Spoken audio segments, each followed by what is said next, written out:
شروع کرتا ہوں اللہ کے نام سے جو بڑا مہربان اور نہایت رحم کرنے والا ہے۔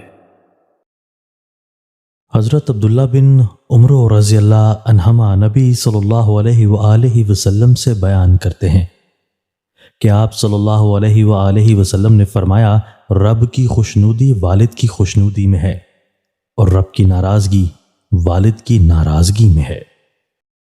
حضرت عبداللہ بن عمر رضی اللہ عنہما سے مرفوع مروی ہے کہ رحم کرنے والوں پر رحمان بھی رحم کرتا ہے۔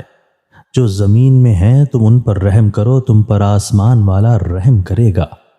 صلہ رحمی رحمان سے ملی ہوئی ایک گھنی شاخ ہے، جس نے اسے ملایا اللہ تعالیٰ اسے ملائے گا، اور جس نے اسے کاٹا اللہ تعالیٰ اسے کاٹے گا۔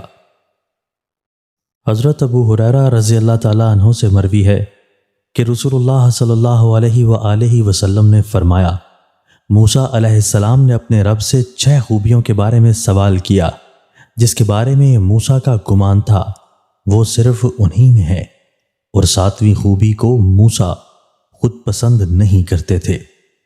1، موسیٰ علیہ السلام نے کہا، اے رب، آپ کا کون سا بندہ سب سے زیادہ تقوی والا ہے؟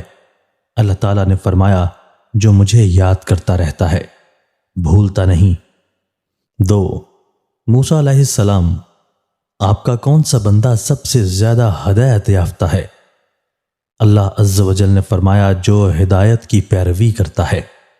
3، موسیٰ علیہ السلام، آپ کا کون سا بندہ سب سے زیادہ انصاف پسند ہے؟ اللہ عز و جل نے فرمایا، جو لوگوں کے لیے بھی وہی کرتا فیصلہ کرتا ہے جو خود اپنے آپ کے لیے کرتا ہے۔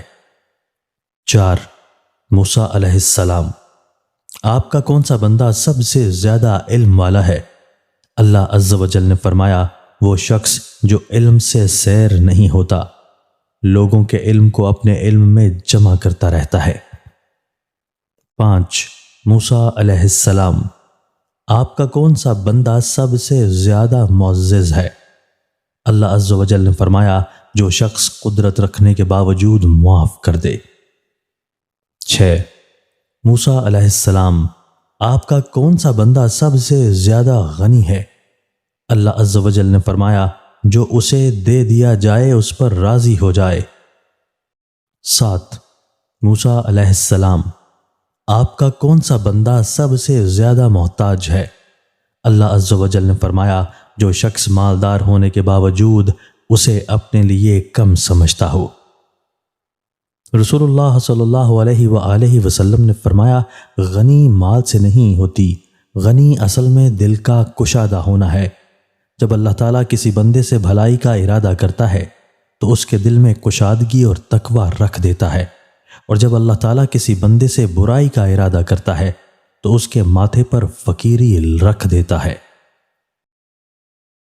دوستو، اللہ تعالیٰ ہمیں ان احادیث مبارکہ پر عمل کرنے اور اپنی زندگیوں کو سنوارنے کی توفیق عطا فرمائے۔